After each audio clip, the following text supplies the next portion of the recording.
The automatic doors of Manhattan General Hospital burst open with a violent whoosh, and Sarah Mitchell stumbled through them like a woman fleeing a nightmare. At 38 years old and 6 months pregnant, she should have been glowing with that mythical pregnancy radiance everyone talked about.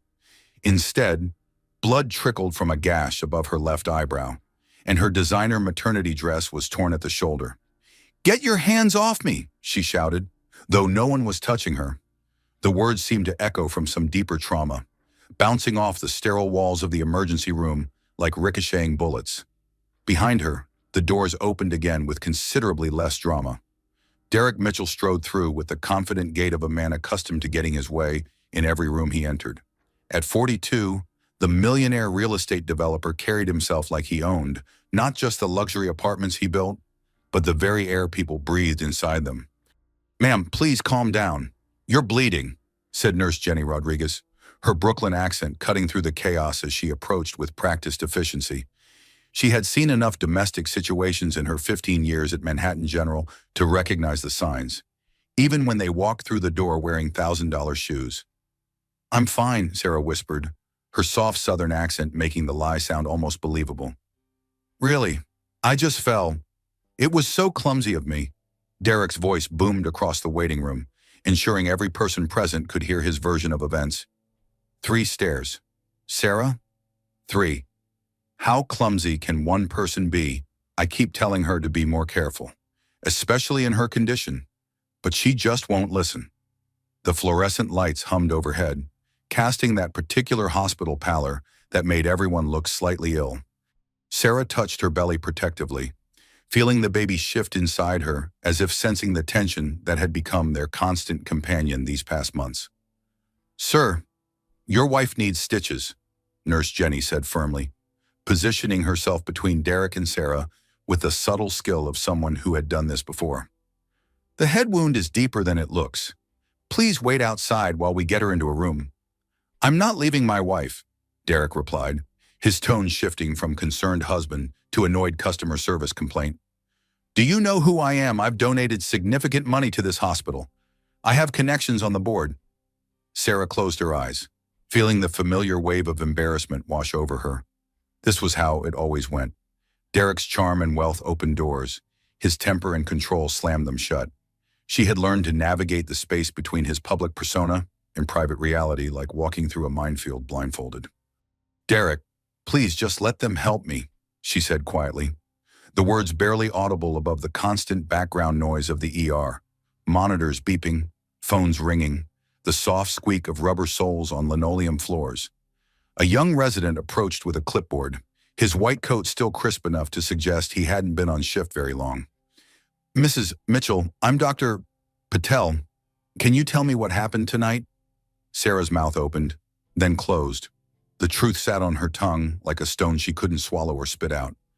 Derek had pushed her, not down 3 stairs as he kept insisting, but 5. And it hadn't been an accident. It had happened because she'd asked about the credit card statement that showed a charge for jewelry she'd never received, flowers she'd never seen, dinners at restaurants she'd never been to. "She fell down the stairs outside our building," Derek answered before Sarah could speak. "Pregnancy makes women so emotional, so unsteady. The hormones, you know how it is." Dr. Patel looked between them, his dark eyes taking in details that his medical training had taught him to notice. The angle of the cut on Sarah's forehead, the defensive way she held her arms, the controlling way Derek positioned himself in the conversation. "I need to examine Mrs. Mitchell privately," Dr. Patel said. "Hospital policy for all head injuries." "That's ridiculous," Derek protested. "I'm her husband. I have every right to be present during her medical treatment." Nurse Jenny stepped forward, her voice carrying the authority of someone who had dealt with difficult family members before. "Sir, you can wait in the family area. We'll update you as soon as possible." The curtain around bed 7 swished closed with a finality that muffled Derek's continued protests.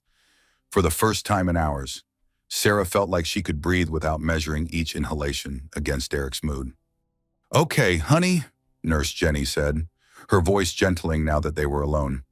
"Let's get you cleaned up and see what we're dealing with. How far along are you?"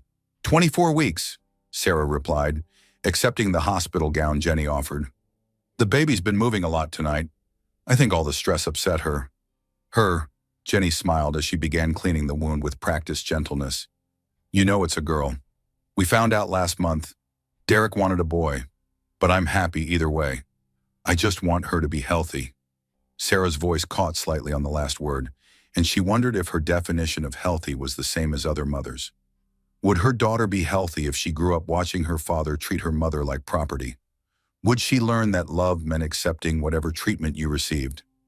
This is going to need about 6 stitches, Jenny said, examining the cut more closely. It's clean, though. Should heal nicely. How did you say this happened again? Sarah stared at the ceiling tiles, counting the tiny holes in the acoustic panels. She had become an expert at finding patterns in mundane things during uncomfortable conversations. I fell down some stairs. I've been so clumsy lately. Jenny nodded, but her expression suggested she had heard this particular explanation before. Dr. Patel will be back in a few minutes to stitch you up. Is there anyone you'd like us to call, family members who could come sit with you? The question hung in the air like incense, heavy with implications Sarah wasn't ready to examine. Her parents had died in a car accident when she was 16. She had grown up in the care of her godfather, but she hadn't spoken to him in months. Derek had a way of gradually isolating her from other relationships, always with reasonable explanations that made her feel selfish for wanting to maintain connections outside their marriage. No, Sarah said finally. There's no one to call. Outside the curtain, the emergency room continued its late-night rhythm. Ambulance sirens wailed in the distance, getting closer. Somewhere a child was crying, and a television in the waiting area droned with the endless cycle of overnight news. Sarah closed her eyes and tried to imagine what her life might look like if she were someone else, someone braver, someone who hadn't learned to make herself smaller to fit into the spaces her husband allowed her to occupy. The sound of the curtain rings sliding open made her eyes snap back to the present. Dr. Patel returned with a suture kit, but something in his expression had changed. He looked more alert, more focused. Mrs. Mitchell, there's been a slight change in your case assignment. Dr. Sterling is going to take over your care. He was finishing surgery when your case came in, and he specifically requested to see you. Sarah's heart stopped for a full beat, then began racing so fast she was sure the monitors would start alarming. Dr. Marcus Sterling, her godfather, the man who had taught her to ride a bicycle and helped her with calculus homework and walked her down the aisle at her wedding because her father couldn't. The billionaire surgeon who had built his fortune as much through shrewd investments as through saving lives. She hadn't seen him in 6 months. Not since the awkward dinner where Derek had dominated the conversation and made subtle comments about Marcus being too old to understand modern marriage dynamics. After that night, the calls and invitations had gradually stopped coming, and Sarah had told herself it was natural for relationships to change when people got married. Now, as footsteps approached the curtain with the measured pace of someone accustomed to making life and death decisions, Sarah realized she was about to face the one person who had known her long enough to see through the careful facades she had learned to construct. The one person who might ask the questions she wasn't ready to answer. The curtain slid open once more, and Dr. Marcus Sterling stepped inside, his silver hair catching the harsh fluorescent light, and his pale blue eyes immediately finding hers with the intensity that had made him one of the most respected surgeons on the East Coast. Sarah Elizabeth, he said, his deep voice carrying just a hint of his Boston accent. My God, what happened to you? 20 minutes had passed since Sarah had been sequestered behind the hospital curtain, but to her it felt like hours. The antiseptic smell of the emergency room had become overwhelming, mixing with the metallic taste of fear that seemed permanently lodged in her throat. When the curtain parted and Dr. Marcus Sterling stepped inside, Sarah felt something inside her chest crack open like an egg. At 62, Marcus Sterling commanded attention without demanding it. His presence filled the small space around bed 7 with the quiet authority of someone who had spent decades making split-second decisions that meant the difference between life and death.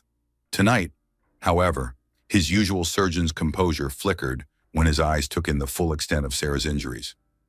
Uncle Marcus! Sarah's voice came out smaller than she intended, using the childhood name she hadn't spoken in months. What are you doing here? Marcus approached the bed with careful steps, his trained eyes cataloging details with the precision that had made him legendary among his colleagues.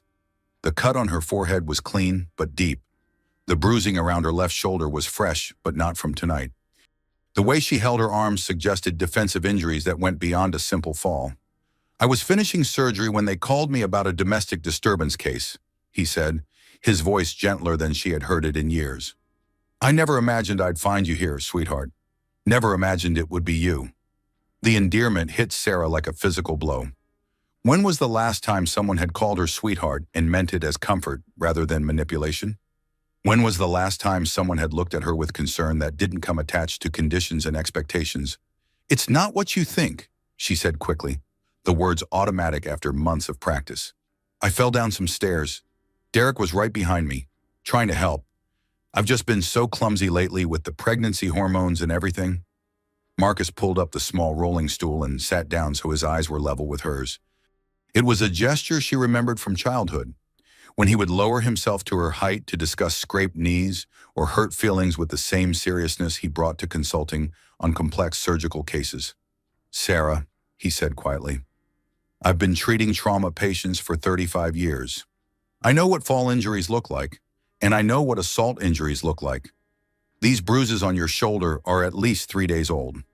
The cut on your head came from impact with a sharp edge, not from tumbling downstairs." Sarah's hands moved instinctively to cover her belly, as if she could protect her unborn daughter from hearing these words. "You don't understand. Marriage is complicated. Derek has been under a lot of stress with his business, and I've been emotional lately. Sometimes I overreact to things." "How long has this been happening?" Marcus asked, his surgeon's mask slipping to reveal the man who had once bandaged her scraped elbows and read her bedtime stories. The question hung between them like a bridge. Sarah wasn't sure she had the courage to cross. "How do you tell the man who taught you to ride a bike that your marriage is falling apart? That the successful businessman he toasted at your wedding pushes you around like a piece of furniture? That you've become someone you don't recognize? Someone who apologizes for breathing too loudly?" "It's not happening," she whispered, but even as she said it, the words felt hollow. "Derek loves me. He takes care of me. He provides for me. I have everything any woman could want." Marcus reached for her medical chart, scanning it with the focused attention he brought to all diagnoses. "According to this, you've been in the ER 3 times in the past 6 months, sprained wrist from falling off a curb, bruised ribs from slipping in the shower, and now this head injury from falling downstairs." "Sarah, that's not clumsiness. That's a pattern."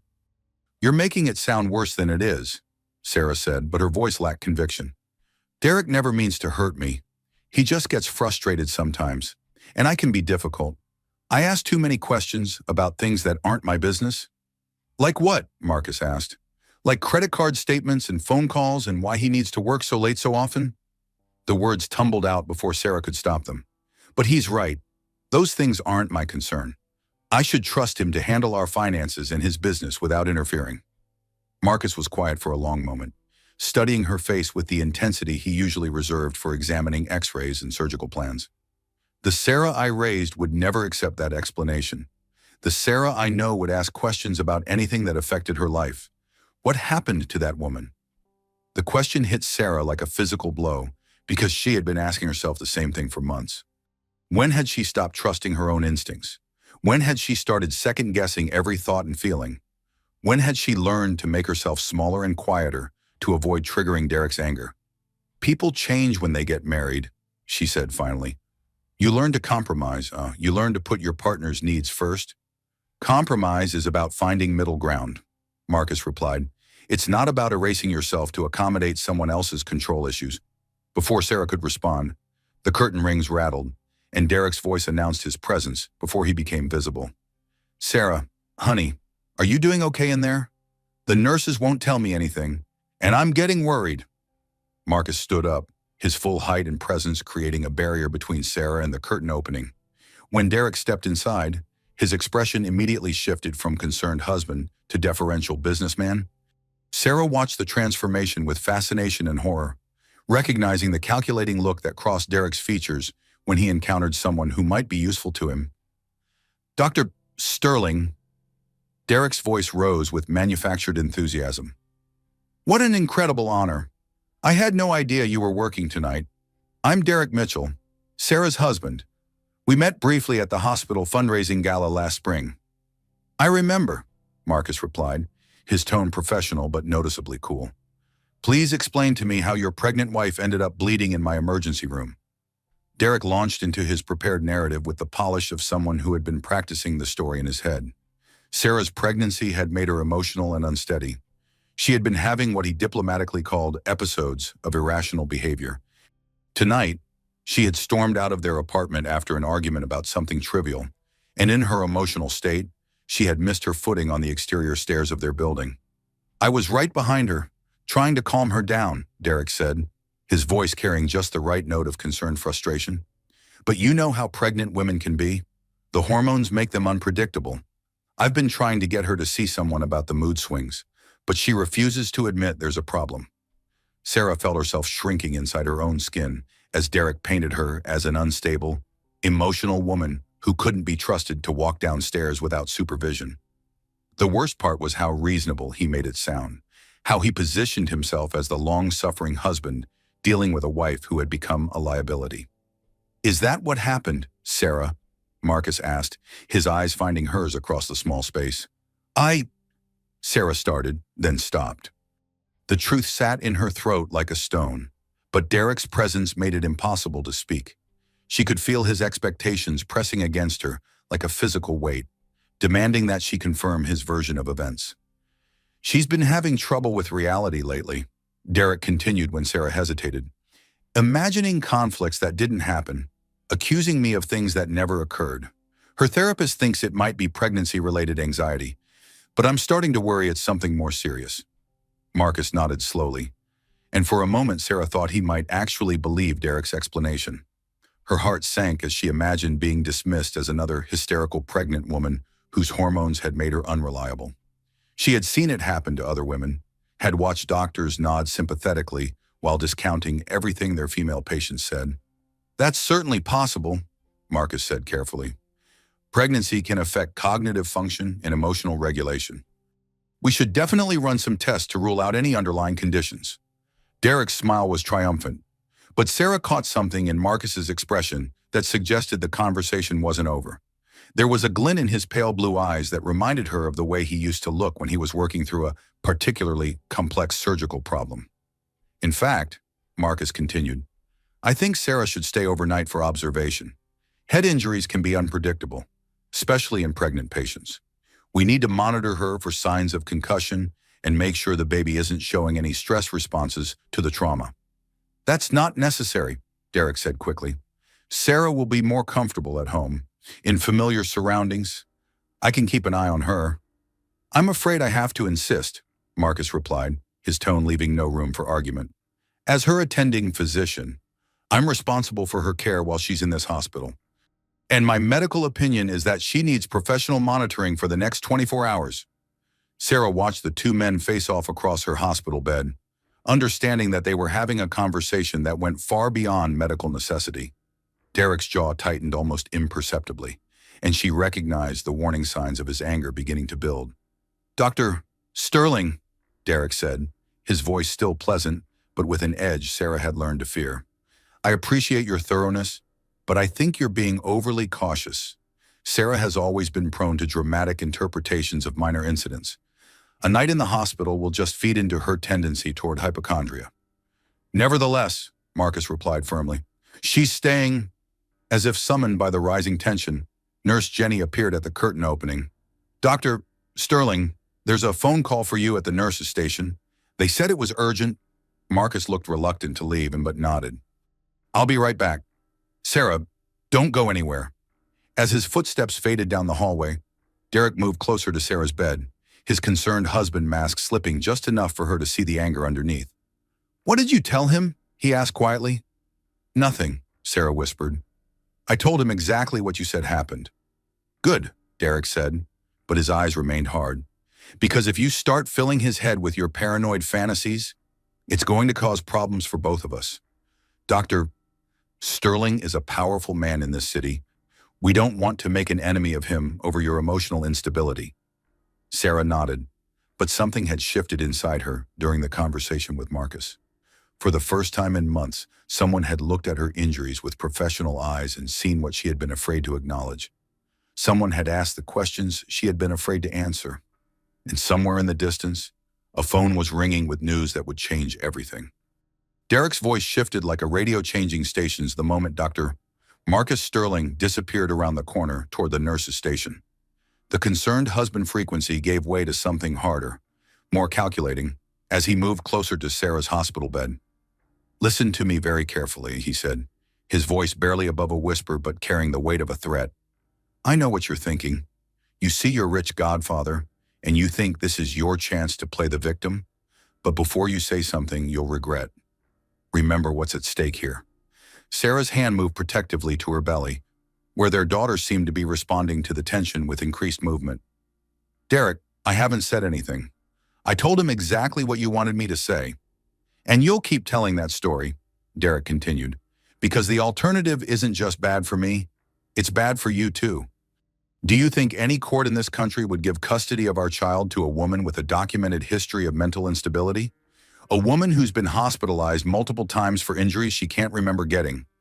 The threat hung between them like poison gas, invisible but deadly. Sarah had learned to read the subtle shifts in Derek's tone that preceded his most effective psychological attacks. He never raised his voice in public, never made threats that could be overheard or recorded. His weapon of choice was her own fear, carefully cultivated and expertly wielded. "I'm not going to say anything different," Sarah said quietly. "Can we please just get through tonight?" Derek's expression softened into the concerned husband mask as footsteps approached in the hallway. By the time Dr. Sterling returned, Derek was gently adjusting Sarah's hospital blanket and asking if she needed anything for her comfort. "How are you feeling, sweetheart?" Derek asked, the endearment delivered with perfect pitch to sound loving rather than possessive. "Everything okay?"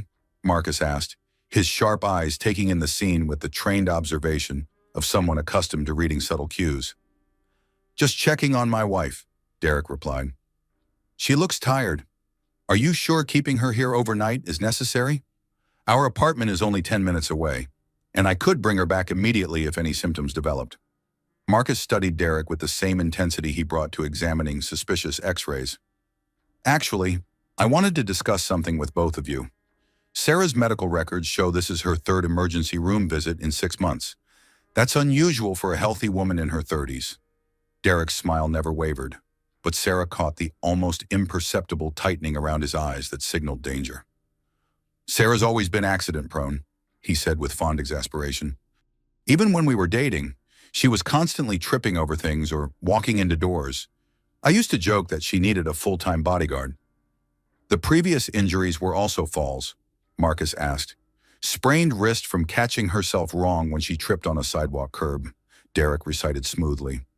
"Bruised ribs from slipping in our shower, which has been on my list to get fixed for months. And now this tumble down the stairs. Like I said, pregnancy has made her even more unsteady than usual." Sarah listened to her husband recite the catalog of her injuries with the detached precision of someone reading a grocery list. Each incident had been carefully explained away, each bruise and cut transformed into evidence of her own inadequacy rather than his violence. "Have you considered that there might be an underlying medical condition causing these falls?" Marcus asked. "Inner ear problems, blood sugar issues, neurological conditions." "That's an excellent question," Derek said, his businessman's instincts sensing an opportunity. "I've been trying to get Sarah to see a specialist, but she's been resistant to the idea. She gets defensive when I suggest there might be something wrong." Marcus turned to Sarah. "What do you think? Have you noticed any dizziness, balance problems, episodes where you feel disoriented?" The question was a trap, and Sarah knew it. If she said yes, she would be confirming Derek's narrative that something was medically wrong with her. If she said no, she would be contradicting the explanation for her injuries.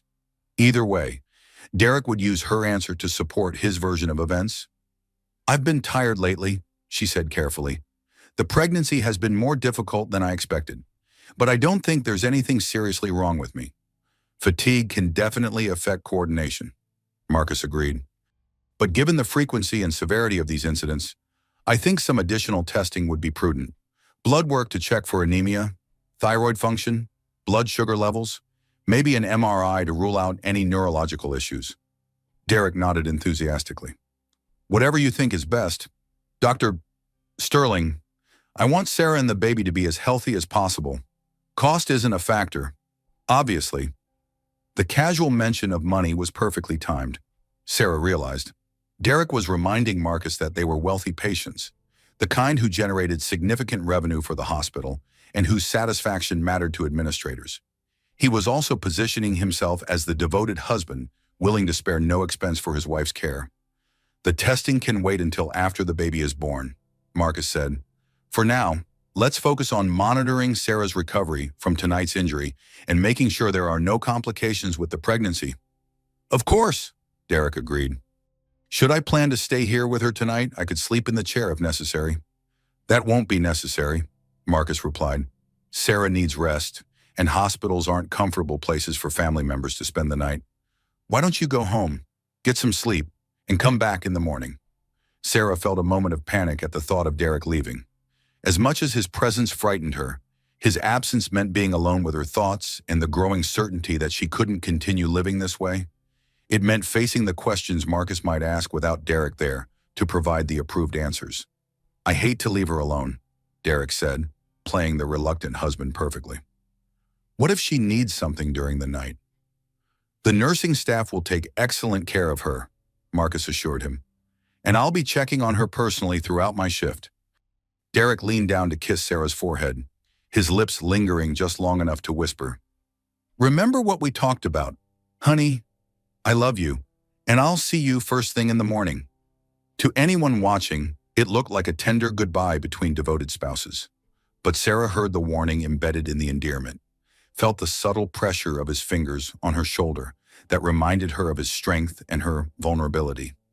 "I love you too," she replied automatically, the words as rehearsed as everything else in their public performance. After Derek left, the small space around Sarah's bed felt simultaneously larger and more intimate. Marcus pulled up the rolling stool again and sat down, his presence both comforting and intimidating. "Now then," he said quietly, "would you like to tell me what really happened tonight?" Sarah stared at the ceiling tiles, counting the tiny holes in the acoustic panels while searching for words that wouldn't betray her husband or condemn herself. "I told you. I fell down the stairs. Derek was trying to help me." "Sarah," Marcus said gently, "I've known you since you were 8 years old. I know when you're lying, and I know when you're scared. Right now, you're both." The observation hit Sarah like a physical blow because it was so accurate and so impossible to deny. She was lying, and she was scared, and the fact that Marcus could see through her careful facades made her feel simultaneously exposed and hopeful. "Even if something else happened," she said carefully, "what would be the point of talking about it? It's not like anything would change." "Why wouldn't anything change?" "Because Derek is right about one thing. Who would believe me? He's a successful businessman with connections and money and a reputation in this city. I'm just a pregnant woman with a history of accidents and emotional problems." Marcus was quiet for a long moment, studying her face with the intensity that had made him one of the most respected diagnosticians on the East Coast. "What kind of emotional problems?" Sarah hesitated, then decided that partial truth might be safer than complete lies. "I've been seeing a therapist for anxiety and depression. Derek thinks it's pregnancy-related, but it started before I got pregnant. I've been having trouble sleeping, trouble concentrating, trouble trusting my own memory about things." "When did these symptoms begin?" "About a year ago, maybe longer. It's hard to say exactly when it started."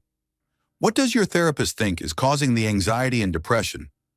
Sarah's hands twisted in the hospital blanket as she searched for words that wouldn't reveal too much. "She thinks it might be related to unresolved grief from my parents' death, or adjustment issues with married life, or just my personality.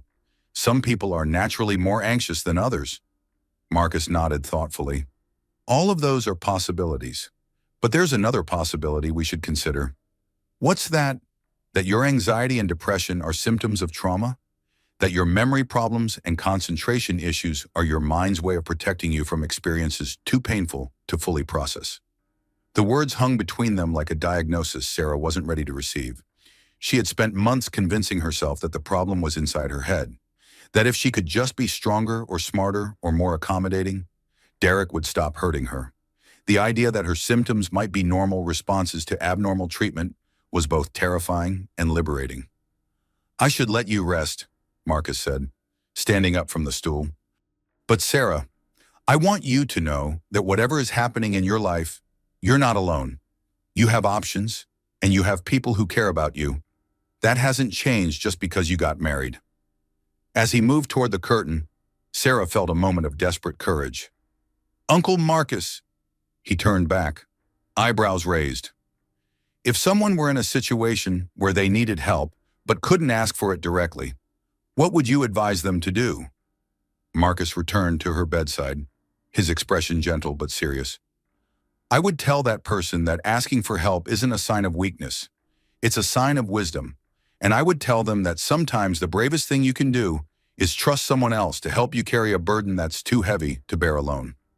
After he left, Sarah lay in the darkened hospital room listening to the sounds of the night shift. Somewhere down the hall, a baby was crying. Outside her window, ambulance sirens wailed in the distance. And in her pocket, her phone buzzed with a text message that would change everything. Sarah's phone buzzed against her hip with the insistent vibration of an incoming message. The sound seemed unnaturally loud in the quiet hospital room, where the only other noises were the steady beep of monitoring equipment and the distant murmur of nurses making their rounds. She fumbled for the device with hands that trembled slightly, either from exhaustion or the lingering effects of shock. The message was from Mrs. Thompson, the 73-year-old widow who lived in the apartment next to Sarah and Derek's building. Eleanor Thompson had been a fixture in the neighborhood for 40 years. One of those elderly women who seemed to see everything from her strategically positioned kitchen window while appearing to mind her own business. "Sarah, honey, I saw everything from my window tonight. That man pushed you down those stairs on purpose. I recorded it on my phone. Are you okay? Please call me back when you can. I'm worried sick about you and the baby." Sarah stared at the message until the words blurred together, her heart hammering so hard she was certain the cardiac monitors would start alarming. Mrs. Thompson had witnessed what really happened. More than that, she had recorded it. The evidence Derek had spent an hour carefully explaining away actually existed, captured in digital pixels that couldn't be manipulated or dismissed. Her finger hovered over the delete button, Derek's warnings echoing in her mind.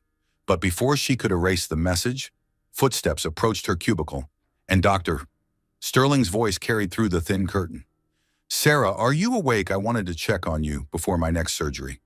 "Come in," she called, hastily sliding the phone under her blanket. Marcus entered with the quiet efficiency of someone accustomed to moving through hospitals in the middle of the night. He carried a tablet and wore the focused expression of a surgeon reviewing case notes, but his eyes immediately went to Sarah's face with the concerned attention of a surrogate father. "How are you feeling? Any nausea, dizziness, blurred vision?" "No, nothing like that. Just tired." Sarah tried to keep her voice steady, but the phone felt like it was burning against her leg through the hospital blanket. Marcus pulled up the rolling stool and opened his tablet, scrolling through what appeared to be her medical records. "I've been reviewing your file from tonight, and something's been bothering me. The angle of your head injury isn't consistent with a forward fall downstairs." Sarah's mouth went dry. "What do you mean?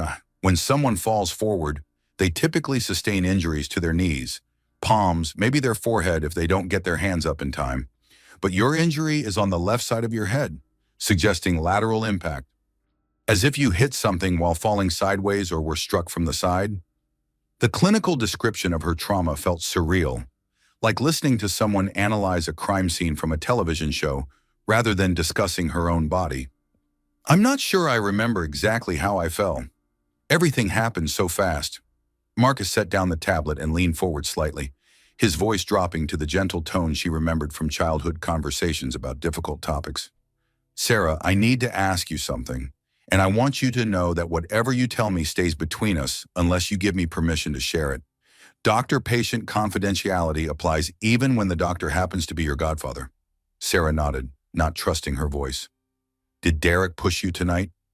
The question hung in the air like a challenge, daring her to finally speak the truth she had been protecting with lies and silence. Sarah's hand moved instinctively to her phone, feeling the weight of Mrs. Thompson's message and the evidence it promised. She started, then stopped. Years of gaslighting had trained her to doubt her own perceptions, to question her memories, to assume that her version of events must be flawed if it contradicted Derek's narrative.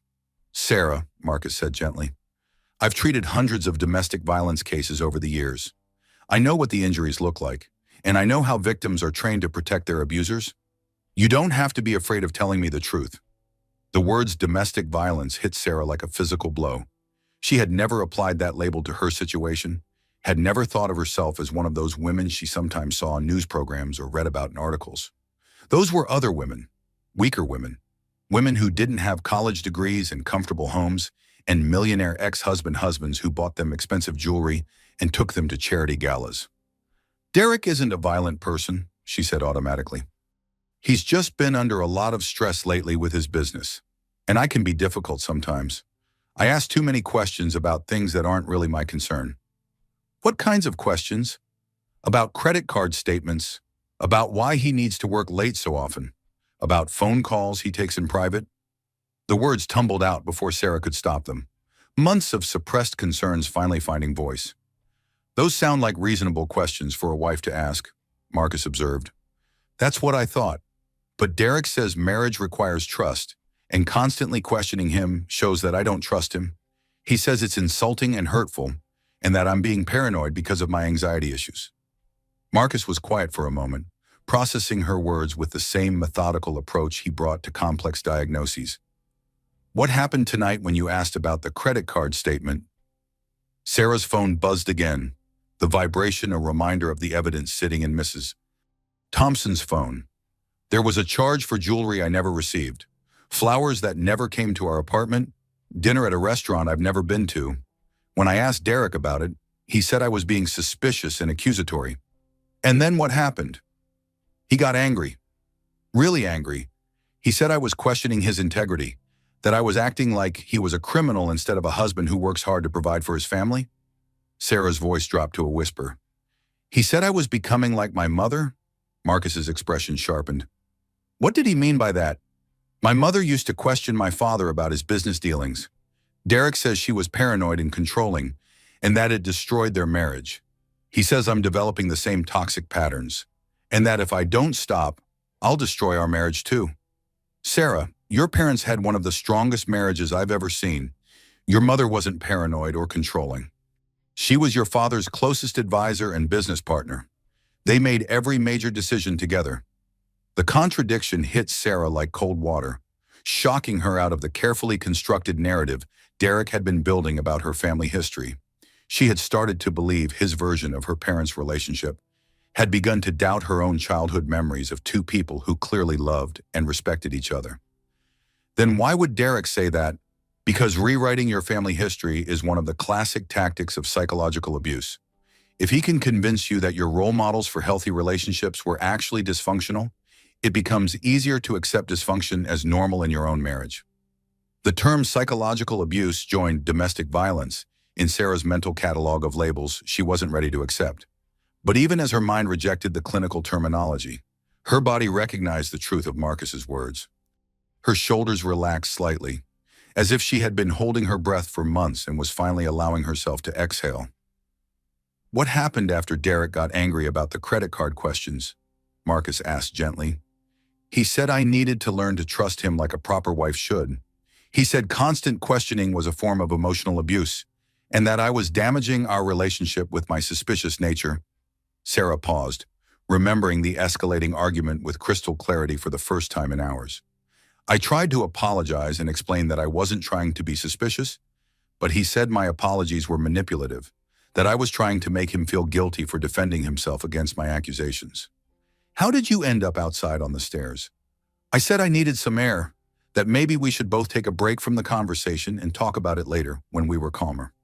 Derek said that was typical, that I always tried to run away from problems instead of facing them like an adult." Marcus leaned forward, his attention completely focused on her words. "Did he follow you outside?" Sarah's phone buzzed a third time. Mrs. Thompson's continued concern adding weight to the truth she was finally ready to speak. "Yes, he followed me onto the landing and said we were going to finish the conversation right then. He said he was tired of me walking away every time he tried to address my behavioral problems. And then, I told him I wasn't walking away. I was just trying to give us both space to cool down. I said we could talk more productively if we weren't both angry. Sarah closed her eyes, remembering the moment with painful clarity. That's when he grabbed my shoulders and said I was manipulating the situation, trying to make him look like the bad guy when I was the one causing problems. Did he push you then?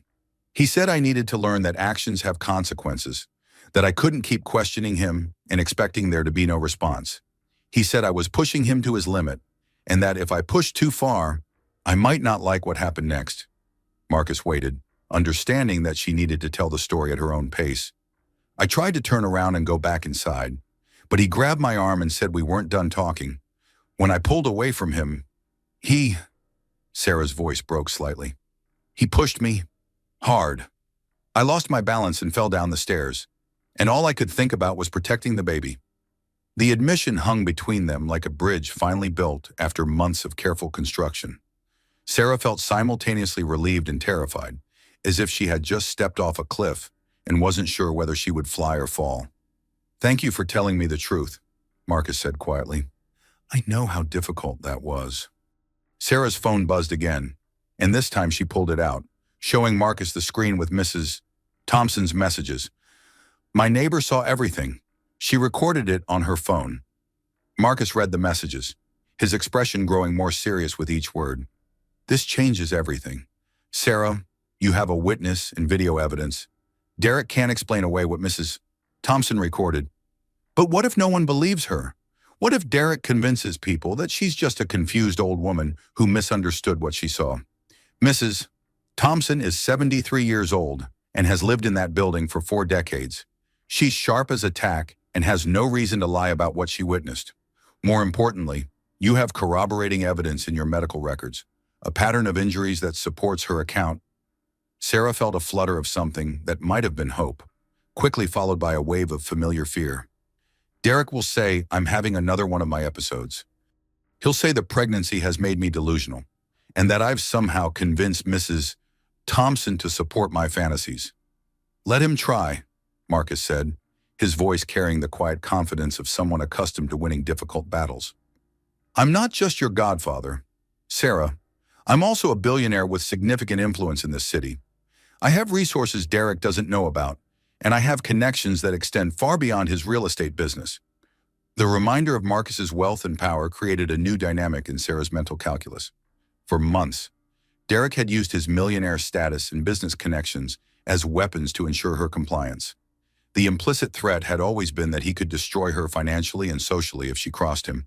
But Marcus operated in a different stratosphere entirely, where billionaire ex-husband surgeon Godfather trumped millionaire abusive husband in every meaningful way. "What do I do now?" Sarah asked.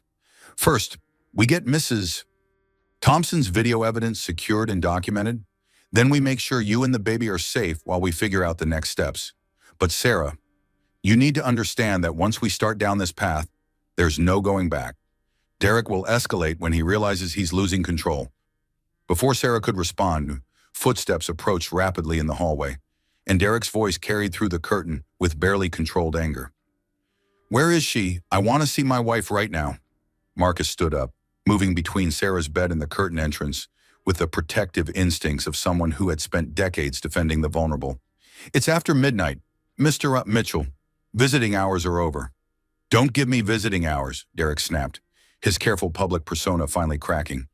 "That's my wife and my unborn child. I have every right to see them whenever I want." "Actually," Marcus replied calmly, "as her attending physician, I determine what's in Sarah's best medical interest. And right now, she needs rest without disturbance." Sarah listened to the confrontation with growing terror, recognizing the escalation in Derek's voice that preceded his most dangerous moments. He had discovered something, or suspected something, and was coming to reassert control before she could slip away from him entirely. Her phone buzzed one final time with a message that made her blood run cold. "Derek just came to my apartment asking questions about what I might have seen tonight. I didn't answer the door, but I think he knows I witnessed what happened. Be careful, sweetheart." The game had changed, and Derek was making his move. Derek's voice carried through the emergency room with the dangerous edge Sarah had learned to fear most. controlled fury masquerading as righteous indignation. She could hear him at the nurse's station, his tone shifting between charming persuasion and barely veiled threats as he tried to convince the staff to let him see her. "I understand hospital policies," Derek was saying, "but surely an exception can be made for a concerned husband. My wife was seriously injured tonight, and I need to make sure she's receiving proper care."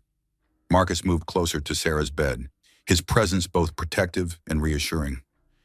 "He can't get back here without permission from the attending physician," he said quietly. "And I'm not giving that permission." Sarah's hands shook as she clutched her phone. Mrs. Thompson's warning about Derek's visit playing over and over in her mind. "He knows," she whispered. "He knows Mrs. Thompson saw what happened, and now he's trying to figure out what she might have told people."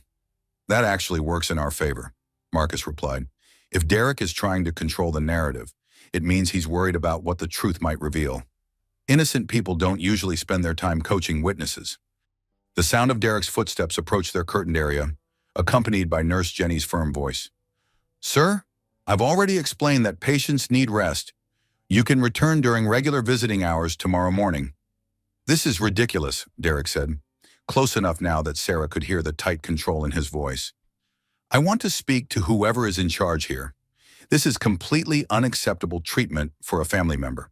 "Dr. Sterling is the attending physician on this case," Jenny replied evenly. "He's available to discuss your wife's care with you if you'd like to step into the consultation room." Sarah caught Marcus's eye and nodded slightly. She understood what he was offering, a chance to face Derek with backup, to have someone else witness his behavior when he thought no one important was watching. "Mr. Mitchell," Marcus called out, "why don't you join me in the family consultation room? We can discuss Sarah's treatment plan." There was a pause before Derek's voice returned, carefully modulated back to concerned husband mode. "Of course, Dr. Sterling. Thank you for accommodating my worry about my wife." Marcus squeezed Sarah's shoulder gently. "I'll be back in a few minutes. If you need anything at all, press the call button and ask for Jenny specifically." After they left, Sarah lay in the quiet darkness, listening to her own heartbeat and feeling the baby's movements slow to the peaceful rhythm of sleep.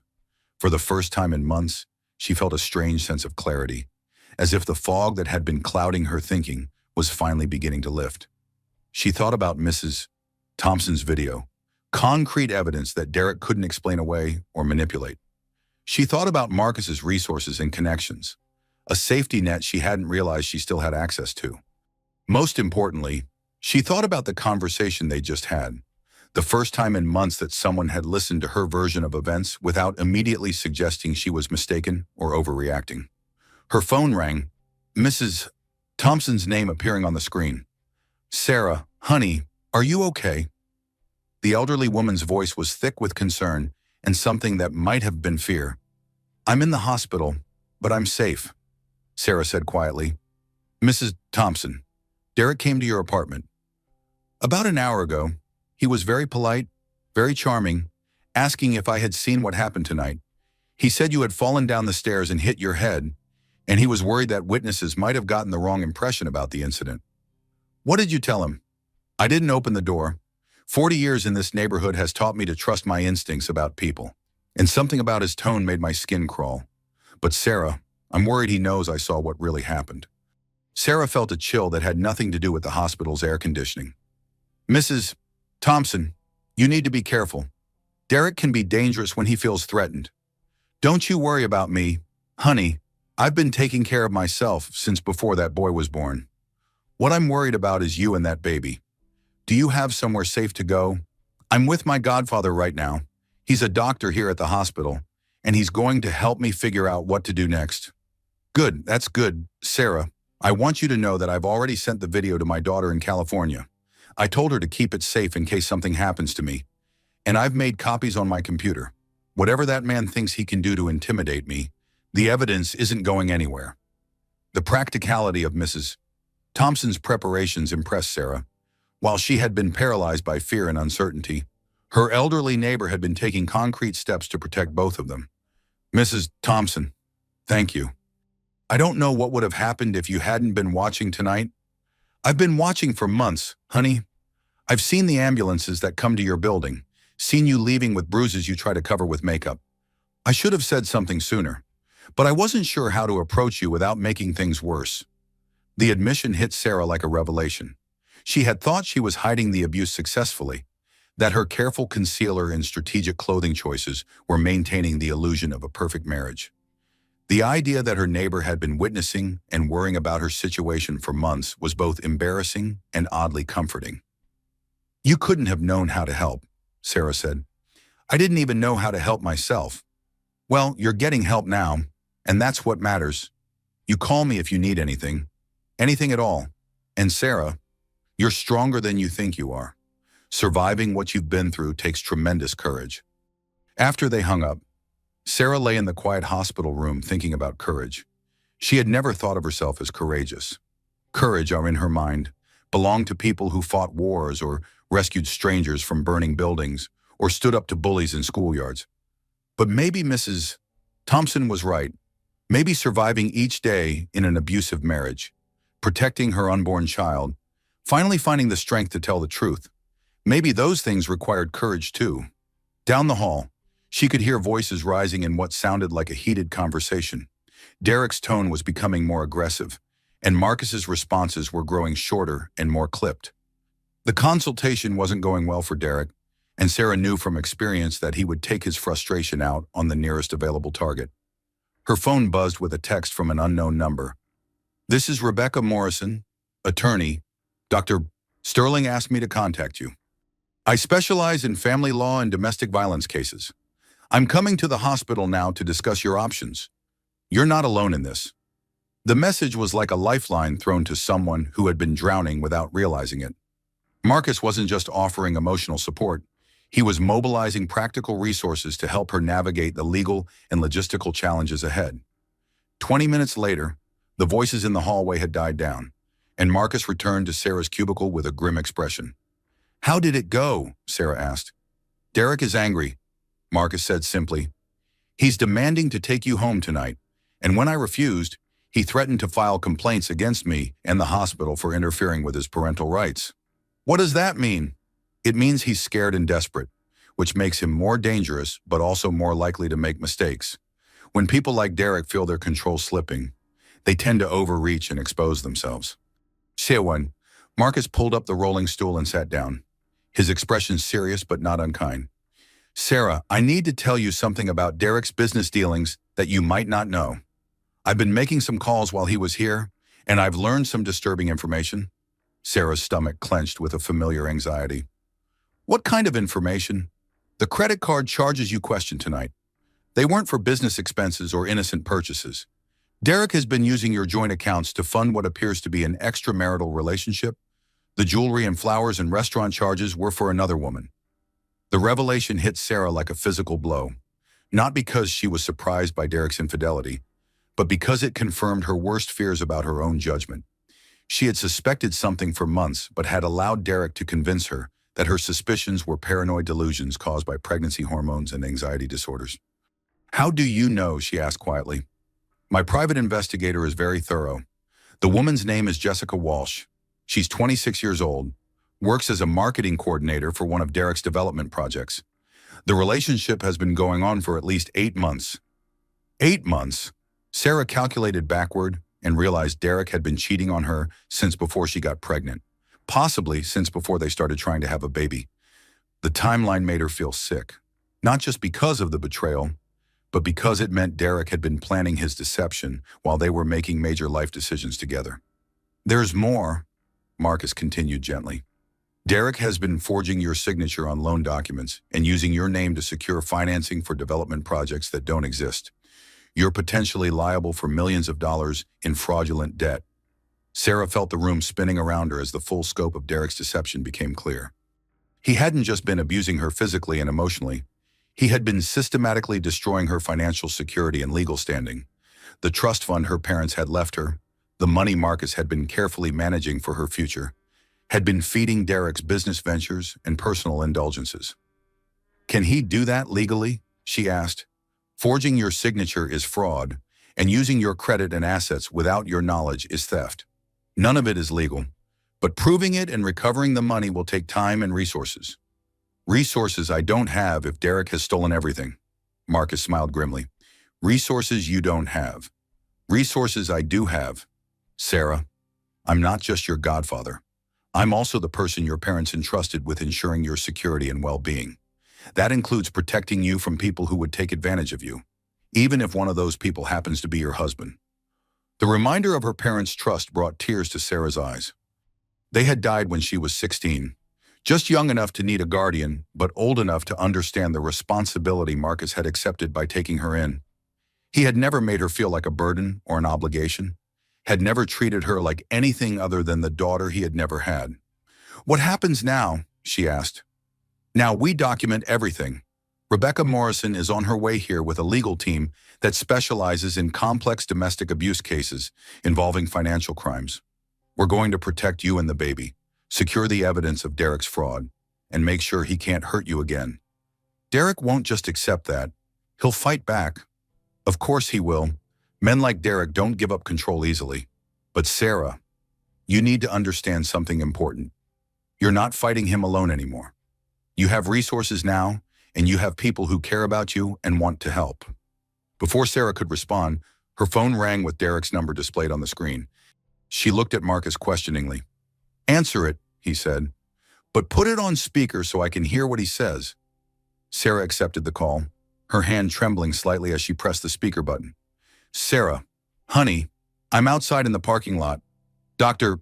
Sterling has some crazy idea that you need to stay here overnight, but I think you'd be more comfortable at home. Can you ask them to discharge you so we can go home together? The manipulation in Derek's voice was so subtle and practiced that Sarah might have missed it if Marcus hadn't been there to witness it. Derek was positioning himself as the reasonable husband whose wishes were being thwarted by an overzealous doctor, making it seem like Sarah's continued hospitalization was against her own interests. I think Dr. Sterling is right, Sarah said carefully. The head injury could be serious, and I want to make sure the baby is okay. Sweetheart, you know I always want what's best for you and our daughter. But hospitals are stressful places, and stress isn't good for the baby. Our own bed, our own space, familiar surroundings. Doesn't that sound better than a noisy hospital room?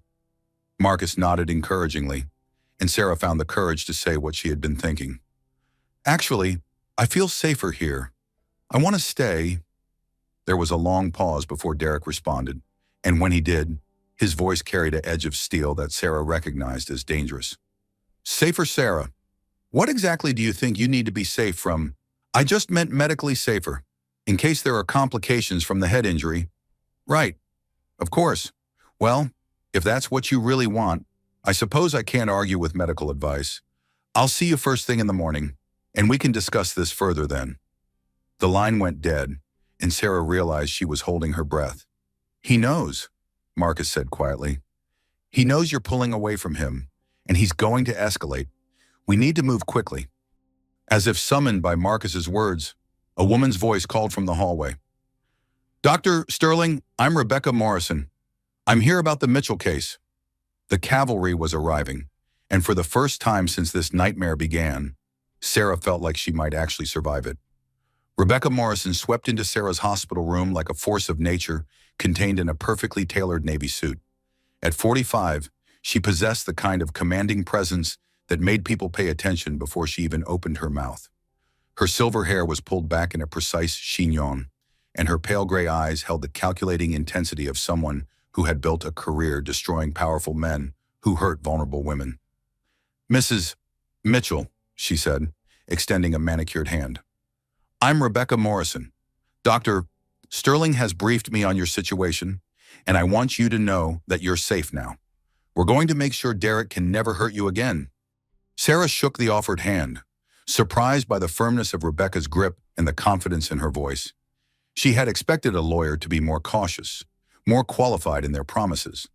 But Rebecca spoke with the certainty of someone who had won battles that others considered unwinnable. Dr. Sterling says you specialize in cases like mine? Sarah said hesitantly. I specialize in taking down abusive millionaire ex-husbands who think their money makes them untouchable. Rebecca replied bluntly. Derek Mitchell is exactly the kind of man I've been destroying in courtrooms for 20 years. Marcus pulled up additional chairs, transforming Sarah's small hospital cubicle into an impromptu war room. Rebecca, what do we need to know about the legal landscape here? Rebecca opened her briefcase and pulled out a tablet, her fingers flying across the screen with practiced efficiency. I've already run preliminary background checks on Derek's business dealings and financial situation. The picture that's emerging is significantly worse than simple domestic abuse. Sarah felt her stomach drop. Worse how? Derek's real estate business is on the verge of collapse. He's been using fraudulent loan applications and forged documents to secure financing for development projects that exist only on paper. The money has been funneled into personal accounts and high-risk investments that have failed spectacularly. What does that mean for Sarah? Marcus asked. It means Derek isn't just an abusive husband. He's a desperate criminal who's facing potential federal charges for fraud, money laundering, and racketeering. Men in his position become extremely dangerous when they realize their entire life is about to collapse. Sarah listened to this assessment with growing horror, understanding that she had been living with someone far more dangerous than she had realized. Derek's violence had been frightening enough when she thought it was about control and anger. The idea that it might be connected to criminal desperation made her feel physically sick. How much money are we talking about? She asked quietly. Rebecca scrolled through her tablet, her expression grim. Conservative estimate, Derek has stolen or misappropriated close to $15 million over the past 3 years. That includes Sarah's trust fund, fraudulent loans secured using her credit and assets, and money stolen from business partners and investors. 15 million? Sarah repeated numbly. I had no idea. Abusive spouses typically keep their victims isolated from financial information, Rebecca explained. Derek has been very careful to maintain the illusion that his business is successful while systematically looting every account he could access. Marcus leaned forward, his expression serious. What kind of legal exposure does Sarah face? Significant? If we don't act quickly, Derek has forged Sarah's signature on dozens of documents, making her appear complicit in his fraud. If federal investigators aren't made aware of the domestic abuse and forgery, Sarah could be charged as a co-conspirator. The room fell silent as the full scope of Derek's manipulation became clear. He hadn't just been stealing money, he had been positioning Sarah to take the fall if his crimes were discovered. The pattern of psychological abuse that had convinced her to doubt her own perceptions had also isolated her from the financial knowledge that might have protected her. What do we do? Sarah asked. We go on the offensive, Rebecca replied. Tomorrow morning, we file for an emergency restraining order based on tonight's assault and Mrs. Thompson's video evidence. Simultaneously, we contact federal investigators and provide them with documentation of Derek's fraud, making it clear that Sarah is a victim rather than a participant. Will that be enough to protect her legally? It's a start, but Sarah, you need to understand that this process is going to get much worse before it gets better. Derek will fight back viciously when he realizes what's happening. He'll try to discredit you, intimidate witnesses, and use every resource at his disposal to maintain control. Sarah thought about Derek's threats regarding custody of their unborn daughter, his promises to destroy her reputation and prove her mental instability. He said no court would give custody to someone with my psychiatric history. He's been recording my therapy sessions illegally. Rebecca's eyes hardened. Recording private therapy sessions without consent is a felony in New York. That's another federal charge we can add to his growing list. And Sarah, courts don't award custody to men facing racketeering charges, regardless of the mother's mental health history. Marcus pulled out his own phone and began scrolling through contacts. I'm calling Tom Bradley, my private investigator. If Derek has been as sloppy with his criminal activities as Rebecca suggests, Tom will find the evidence we need to bury him. Good, Rebecca agreed. The more evidence we can gather quickly, the stronger our position becomes. But we also need to focus on immediate safety concerns. Derek knows something has changed tonight, and he's going to try to reassert control. As if summoned by her words, Sarah's phone began ringing with Derek's contact information displayed on the screen. All three of them stared at the device as it buzzed insistently. Answer it, Rebecca said. Put it on speaker so we can document his behavior.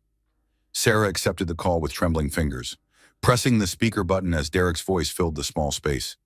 Sarah, honey, I've been thinking about our conversation earlier, and I realize I may have been too harsh with you. Pregnancy is stressful, and I know you've been struggling with anxiety. Maybe we should look into getting you some additional help. The manipulation was so subtle and expertly crafted that Sarah felt herself responding to it emotionally, even as her rational mind recognized the technique.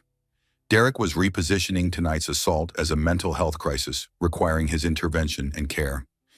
"I'm feeling better now," Sarah said carefully. "Dr. Sterling thinks I should stay here tonight for observation." "Of course he does. But sweetheart, you know hospitals aren't the best place for someone dealing with emotional issues. All the noise and unfamiliar faces in medical procedures, that kind of environment can make anxiety much worse." Rebecca held up her tablet, showing Sarah a message she had typed.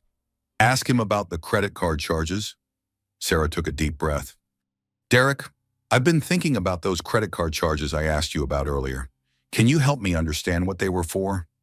There was a pause before Derek responded, and when he did, his voice carried a hint of irritation. "Sarah, we've already discussed this. Those charges were legitimate business expenses. The fact that you can't remember our conversation about them is exactly why I'm concerned about your mental state." "But I do remember our conversation," Sarah said, finding strength in Marcus and Rebecca's presence. "I remember asking about jewelry I never received and flowers that never came to our apartment. I remember you getting angry when I asked for explanations." "Honey, you're confused. The pregnancy and the head injury tonight have obviously affected your memory. This is exactly the kind of paranoid thinking that we need to address with professional help."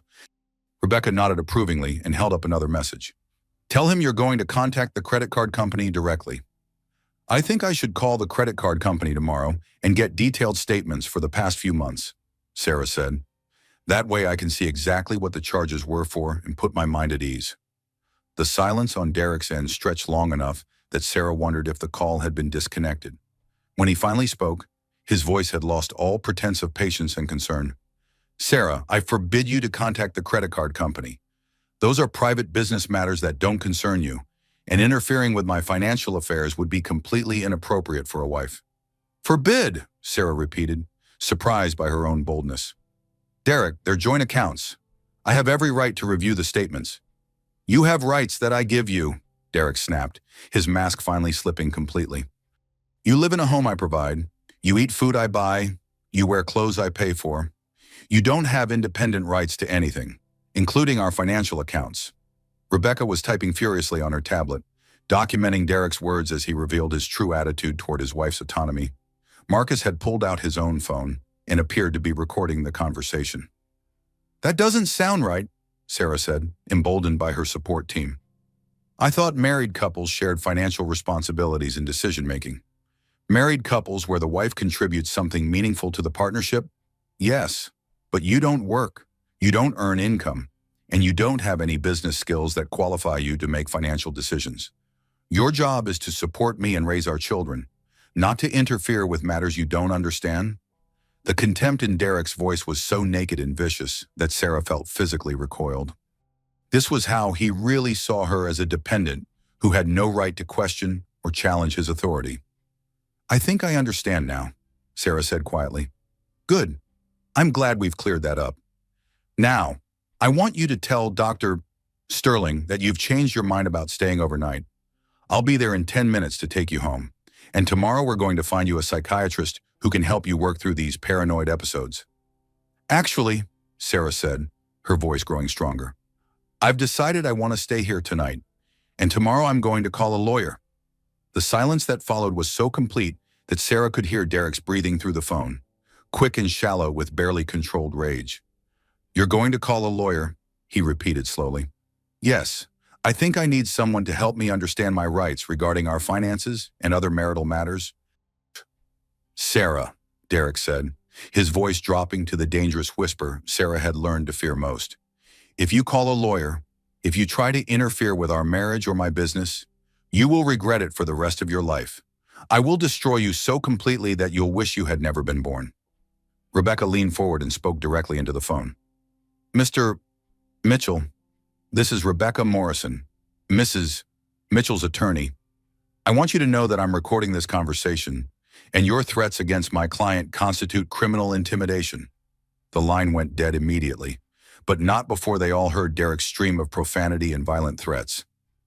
"Well," Rebecca said calmly, "that went better than I expected. He just provided us with recorded evidence of financial abuse, domestic intimidation, and criminal threats. We'll have that restraining order by tomorrow afternoon." Sarah stared at her phone, unable to believe that the conversation had actually happened. For months, she had been terrified of confronting Derek about anything meaningful. Tonight, with the right support, she had not only challenged him, but had forced him to reveal his true nature to witnesses who could help her. "What happens now?" she asked. Marcus reached over and took her hand. "Now we make sure you and the baby are safe while Rebecca dismantles Derek's entire life piece by piece." "It won't be easy," Rebecca warned. "Derek will escalate before he accepts defeat. But Sarah, you need to know that you're not fighting him alone anymore. You have resources now, and you have people who care about you."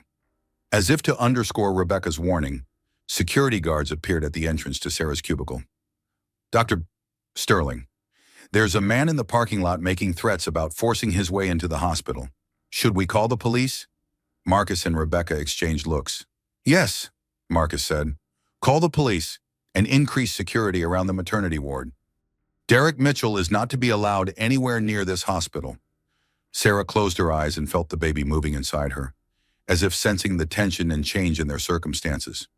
Whatever happened next, she was no longer facing it alone. The billionaire godfather she had lost touch with had returned with resources and connections Derek couldn't match. The nightmare was far from over, but for the first time in months, Sarah believed she might actually survive it. The war room atmosphere in Sarah's hospital cubicle intensified as the night progressed. What had started as a medical emergency had transformed into a complex legal and financial operation, with Marcus coordinating resources from his extensive network, while Rebecca built an airtight case against Derek. Sarah watched in amazement as phone calls were made, documents were requested, and a comprehensive strategy took shape around her hospital bed. "Tom Bradley is on his way," Marcus announced, closing his phone after a brief conversation. "He's bringing copies of Derek's business records and bank statements.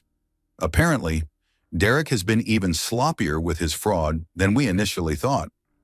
Rebecca looked up from her tablet, where she had been drafting legal documents with practiced efficiency. "Good. The more evidence we can compile tonight, the stronger our position tomorrow. Sarah, I need you to think carefully about Derek's daily routines. Where does he keep important documents? What passwords might he use for business accounts? Any information could be crucial." Sarah tried to focus on practical details, but her mind kept drifting to the larger implications of what was happening. 6 hours ago, she had been a trapped wife in an abusive marriage, isolated and convinced that her situation was hopeless. Now she was surrounded by powerful allies who were treating Derek's crimes as solvable problems rather than insurmountable obstacles. "He has a home office with a safe behind his desk," she said slowly. "The combination is my birthday, which always seemed romantic until tonight. Now I wonder if he used it because he knew I would never suspect him of hiding things from me on my own birthday." "Classic manipulation," Rebecca agreed. "Abusers often use sentimental gestures to mask practical deceptions. What else can you tell us about his business practices?" "He gets a lot of phone calls that he takes in private, always steps out of the room or goes into his office and closes the door, and he travels frequently for what he calls client meetings. But he never wants me to know the details." Marcus frowned. "How frequently?" 2 or 3 times a month, usually overnight trips to other cities.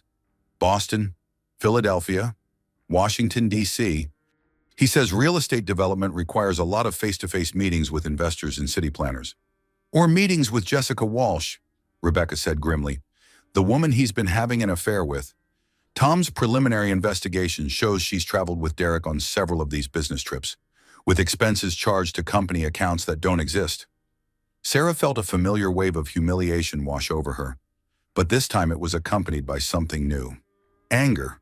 For months, Derek had been making her feel paranoid and suspicious for questioning his behavior, while simultaneously using their joint accounts to fund romantic getaways with another woman. "How long has this been going on?" she asked. "At least 8 months, possibly longer. Jessica Walsh was hired as a marketing coordinator for Mitchell Development last year, but there's no evidence she's done any actual marketing work. Her salary appears to be payment for personal services." The clinical way Rebecca described Derek's infidelity somehow made it easier for Sarah to process. This wasn't about love or attraction or even dissatisfaction with their marriage. It was another form of theft, another way Derek had been stealing from their relationship while making Sarah feel responsible for his distance and anger. A knock on the cubicle's frame announced the arrival of Tom Bradley, Marcus's private investigator. At 58, Tom had the weathered appearance of someone who had spent decades digging up secrets that powerful people preferred to keep buried. He carried a briefcase and wore the expression of someone with very bad news to deliver. "Dr. Sterling, Miss Morrison," he said, nodding to each of them before turning to Sarah. "Mrs.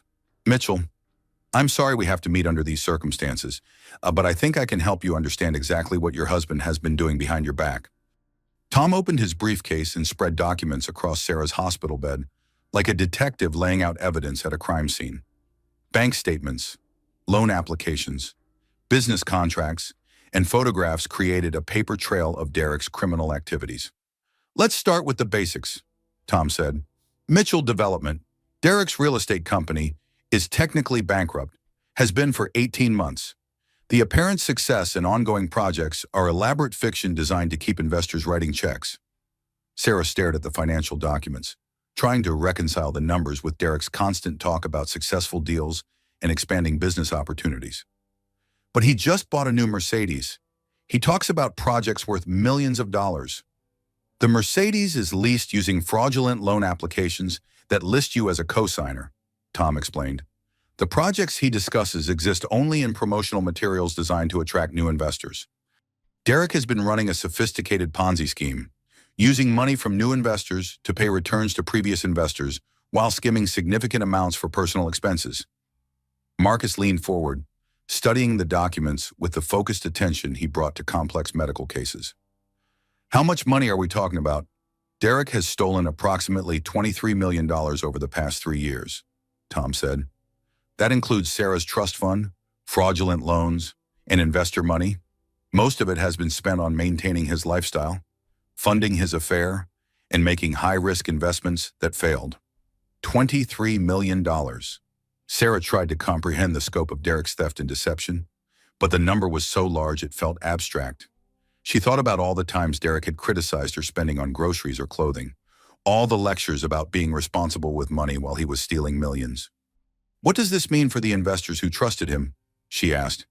"It means Derek will be facing federal charges for mail fraud, wire fraud, money laundering, and racketeering." Rebecca said, "The FBI has been investigating Mitchell Development for 6 months. They were planning to move forward with arrests next week." "Next week," Sarah repeated, "which explains Derek's escalating behavior," Marcus observed. "He knows his world is about to collapse, and he's been taking his desperation out on you." Tom pulled out a series of photographs that made Sarah's blood run cold. Images of Derek and Jessica Walsh together at expensive restaurants, luxury hotels, and vacation destinations. The photos spanned several months and showed a level of intimacy that went far beyond a professional relationship. "Jessica Walsh has been fully cooperative with federal investigators," Tom continued. "She's provided detailed information about Derek's business practices and personal behavior in exchange for immunity from prosecution." "She's turned against him?" Sarah asked. "Derek made the same mistake with Jessica that he made with you," Rebecca explained. "He underestimated her intelligence and assumed his charm and money would keep her loyal indefinitely. When federal agents approached her with evidence of the fraud, she realized Derek had been lying to her about his financial situation and business prospects." Sarah felt an unexpected moment of sympathy for Jessica Walsh. Like her, the younger woman had been manipulated and deceived by Derek's carefully constructed facade. The difference was that Jessica had been smart enough to save herself when she learned the truth. "What else did Jessica tell the FBI?" Marcus asked. Tom consulted his notes. "Derek has been increasingly paranoid about Sarah discovering his crimes. He's mentioned several times that he would need to handle the Sarah problem if she became too curious about his business affairs." Jessica interpreted that as threats of violence. The phrase "handle the Sarah problem" sent chills down Sarah's spine. She wasn't just Derek's wife. She was a potential witness who could expose his crimes. Tonight's assault hadn't been about credit card statements or pregnancy hormones. It had been Derek's first attempt to silence her permanently. "There's more," Tom continued. Derek has been researching ways to have Sarah declared mentally incompetent. He's consulted with lawyers about committing her to psychiatric facilities and gaining control of her remaining assets through conservatorship proceedings. That's why he's been so focused on my therapy sessions and mental health issues, Sarah realized. He wasn't trying to help me get better. He was documenting evidence to use against me. Exactly, Rebecca confirmed. The illegal recordings of your therapy sessions were part of a larger plan to discredit you if you ever tried to expose his crimes or leave the marriage. Sarah thought about all the times Derek had suggested she was overreacting or imagining problems. All the subtle ways he had undermined her confidence in her own perceptions. It hadn't been gaslighting for its own sake. It had been preparation for a legal strategy to declare her incompetent. The good news, Tom said, is that we now have extensive documentation of Derek's criminal activities and plans to harm you. Between Mrs. Thompson's video evidence, Jessica Walsh's testimony, and the federal investigation, Derek's credibility is completely destroyed. What happens when he realizes how much evidence we have? Sarah asked. He'll probably try to flee the country, Rebecca said matter-of-factly. Men like Derek often have offshore accounts and contingency plans for exactly this scenario. But the FBI has been monitoring his financial activities and travel for months. He won't get far. Marcus pulled out his phone as it began ringing, checking the caller ID before answering. Dr. Sterling. Yes, I understand. How many agents? We'll be ready. He hung up and turned to the group. That was hospital security. FBI agents are in the lobby asking to speak with Sarah about Derek Mitchell. It appears the federal investigation is accelerating. Sarah felt her heart rate spike as the reality of her situation hit her fully. She wasn't just leaving an abusive marriage. She was becoming a key witness in a major federal criminal case. Derek wasn't just her dangerous ex-husband. He was a desperate criminal facing decades in prison. I'm scared, she admitted quietly. That's completely normal, Rebecca said, her voice gentling. But Sarah, you need to understand that everything has changed tonight. 6 hours ago, you were isolated and helpless. Now you have evidence, allies, and federal protection. Derek's power was always an illusion built on deception and fear. Now that the illusion is shattered, he's just another criminal facing justice. A knock on the cubicle frame announced the arrival of 2 FBI agents, a woman and a man in conservative suits carrying credentials and serious expressions. Mrs. Mitchell, the female agent said, I'm Agent Jennifer Walsh with the FBI's White-Collar Crime Division. We need to speak with you about your husband's business activities and your own safety. Sarah looked around at her unlikely support team, her billionaire godfather, her fierce attorney, the private investigator, and now federal agents. For the first time since Derek had pushed her down those stairs, she felt like the balance of power had shifted in her favor. What do you need to know? She asked. Agent Walsh smiled grimly. Everything, and Mrs. Mitchell. After tonight, Derek Mitchell will never hurt you again. That's a promise. The next morning arrived with the antiseptic brightness of hospital fluorescent lights and the distant sounds of the day shift beginning their rounds. Sarah had dozed fitfully between FBI interviews and medical checkups, her sleep punctuated by nightmares of Derek's threats and the strange relief of knowing she would never have to face them alone again. Agent Jennifer Walsh had been thorough and surprisingly gentle in her questioning, treating Sarah as a victim and witness rather than a potential co-conspirator. The FBI had been building their case against Derek for months, but Sarah's testimony and Mrs. Thompson's video evidence provided the final pieces they needed to move forward with arrests. We'll be taking Derek into custody this morning, Agent Walsh had explained during their 3 a.m. conversation. But Mrs. Mitchell, you need to understand that desperate men do desperate things. We're going to provide protection for you and Mrs. Thompson until Derek is safely in federal custody. Now, as morning sun filtered through the hospital room windows, Sarah felt a strange combination of terror and anticipation. Today would mark either the end of her nightmare or Derek's most dangerous escalation. Marcus entered the room carrying coffee and wearing the exhausted expression of someone who had spent the night coordinating a complex operation. How are you feeling? Sweetheart, like I'm about to wake up from a dream and find out none of this really happened, Sarah admitted. It doesn't seem possible that everything could change so quickly. Sometimes the most dramatic changes happen all at once, Marcus replied. You've been building toward this moment for months, even if you didn't realize it. All we did was provide the resources to make your courage effective. Rebecca Morrison arrived shortly after. Looking impeccable despite having worked through the night, she carried a briefcase full of legal documents and the satisfied expression of someone who had built an unbeatable case. Good morning. Sarah, how are you and the baby doing? Better? The bleeding stopped, and the baby's been moving normally. Dr. Patel says I can be discharged this afternoon if there are no complications. Excellent, because we have a busy day ahead of us. The emergency restraining order has been approved, and federal warrants have been issued for Derek's arrest. We're also filing civil suits to recover your stolen assets and protect you from liability for Derek's fraudulent debts. Sarah tried to process the legal machinery that had been set in motion on her behalf. Yesterday she had been trapped and helpless. Today she had teams of lawyers and federal agents working to protect her interests. The transformation felt too dramatic to be real. What happens when Derek realizes what's happening? She asked. We're about to find out, Marcus said, checking his phone. Tom Bradley is conducting surveillance on Derek's movements this morning. He should be arriving at his office right about now. As if summoned by Marcus's words, Sarah's phone began ringing with Derek's contact information displayed on the screen. All three of them stared at the device as it buzzed insistently. Should I answer it? Sarah asked. Yes, Rebecca said. But put it on speaker so we can document whatever he says. FBI agents are recording Derek's calls now, but it's good to have multiple records. Sarah accepted the call with trembling fingers, pressing the speaker button as Derek's voice filled the room. He sounded different this morning, manic and desperate rather than controlled and threatening. Sarah, honey, thank God you answered.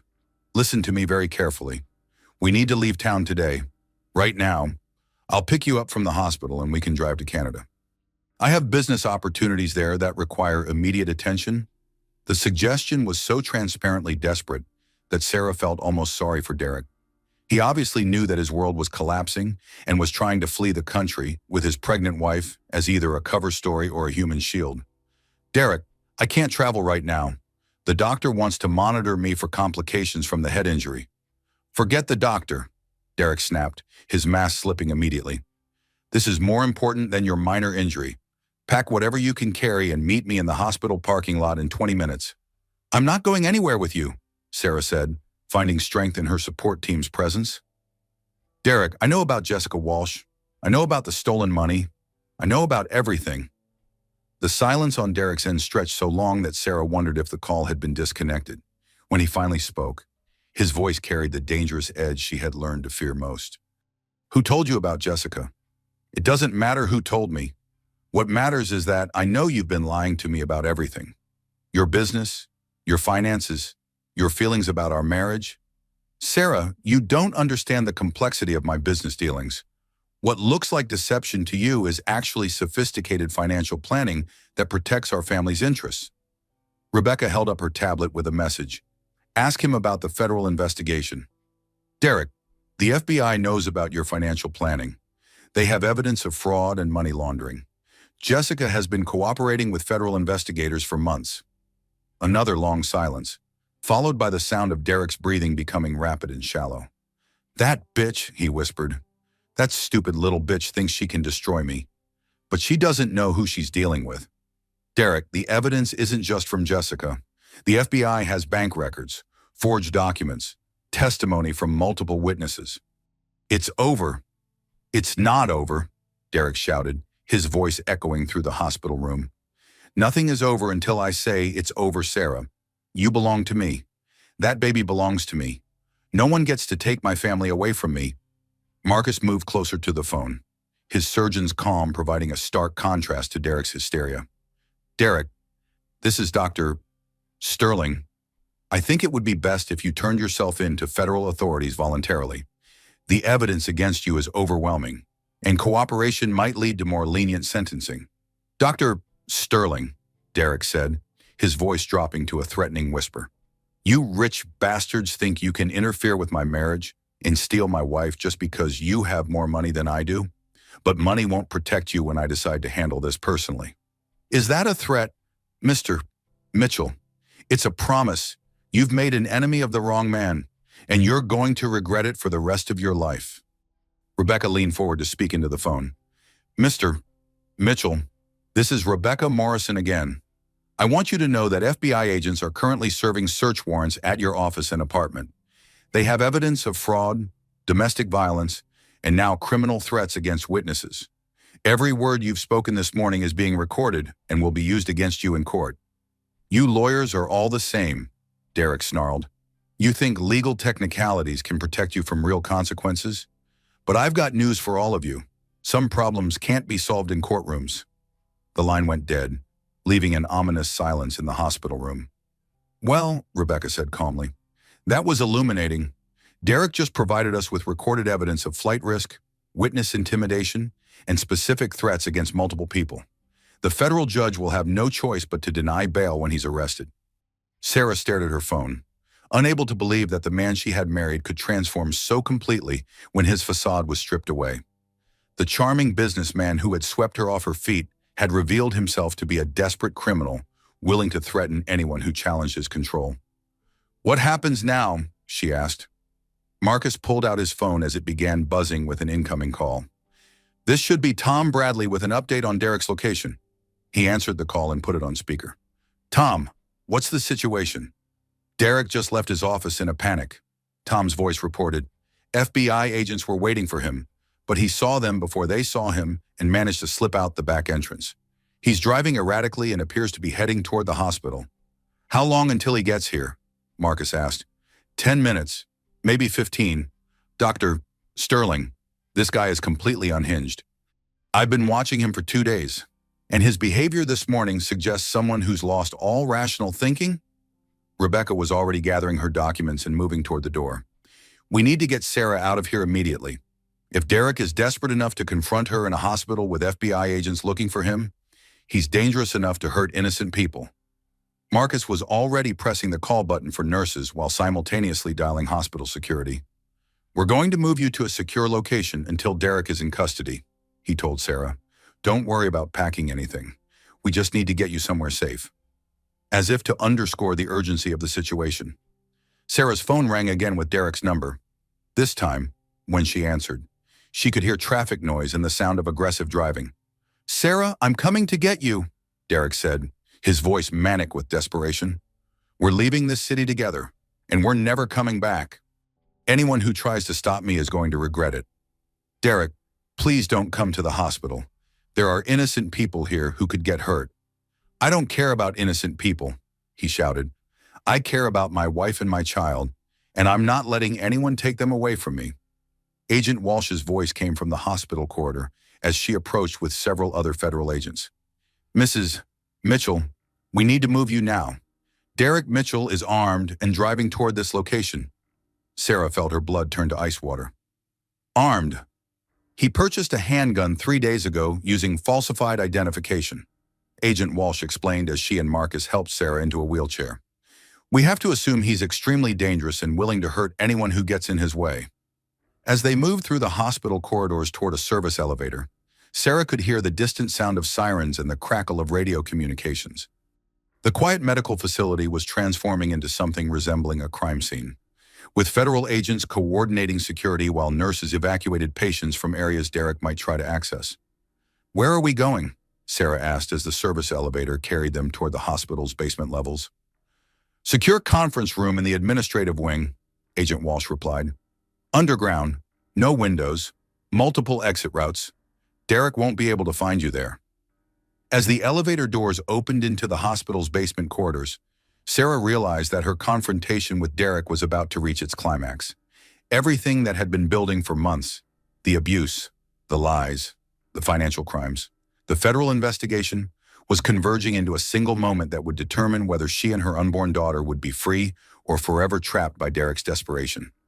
The sound of squealing tires in the hospital parking lot above them suggested that Derek had arrived, and the final battle for Sarah's freedom was about to begin.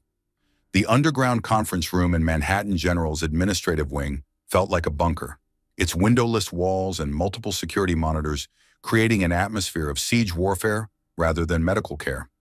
Sarah sat in a leather chair that probably cost more than most people's monthly rent, watching federal agents coordinate Derek's capture on screens that showed various angles of the hospital complex. Target vehicle located in parking structure, level 2. Agent Walsh's radio crackled. Subject appears to be on foot, moving toward main hospital entrance. Marcus paced the small space with the controlled energy of someone accustomed to making life-and-death decisions under pressure. How many people are in the hospital right now? Skeleton crew for Sunday morning, Agent Walsh replied. About 60 staff members and maybe 40 patients. We've evacuated the emergency department and locked down the maternity ward as precautionary measures. Rebecca Morrison continued working on her tablet, building legal documentation even as Derek's final desperate gambit played out above them. Sarah, I need you to know that regardless of what happens in the next hour, Derek can never hurt you again. The evidence we've compiled guarantees that he'll spend the next 20 years in federal prison. Sarah watched the security monitors with morbid fascination, seeing Derek's small figure moving through the hospital corridors with the jerky movements of someone operating on pure adrenaline in desperation.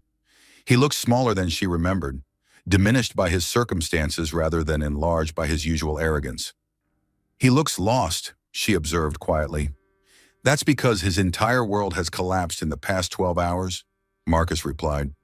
Men like Derek derive their sense of power from control and deception. When both of those are stripped away, they become dangerous but also pathetic. One of the monitors showed Derek approaching the nurses' station in the emergency department, where a single nurse remained to direct him away from patient areas.